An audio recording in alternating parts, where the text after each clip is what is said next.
যে একজন মুসলমানের নামাজ সুন্দর হওয়ার জন্য দুইটা জিনিস লাগবে। কয়টা জিনিস? আমার সাথে বলতে হবে, কয়টা জিনিস লাগবে? 5 ওয়াক্ত সালাত আল্লাহর কাছে গ্রহণযোগ্য হওয়ার জন্য, সুন্দর হওয়ার জন্য, এটা জান্নাতের চাবি হওয়ার জন্য দুইটা শর্ত, দুইটা জিনিস লাগবে। একটাকে বলা হয় খুশু, আর একটাকে বলা হয় খুদু।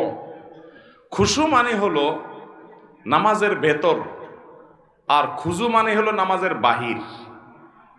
বাহির এবং ভেতর এই দুইটা যদি আপনি সুন্দর করতে পারেন ভাইরা আমার, আপনি সেই নামাজি হতে পারবেন যে নামাজের নামাজ তাকে দুনিয়ার সকল মোহ ভুলিয়ে আল্লাহমুখী করে দেয়, যে নামাজির নামাজ তাকে জান্নাত পর্যন্ত নিয়ে ছেড়ে দেয়, যে নামাজির নামাজ তার জান্নাতের চাবির ভূমিকা অবতীর্ণ হয়, যে নামাজির নামাজ আল্লাহর সঙ্গে তার মেহরাজ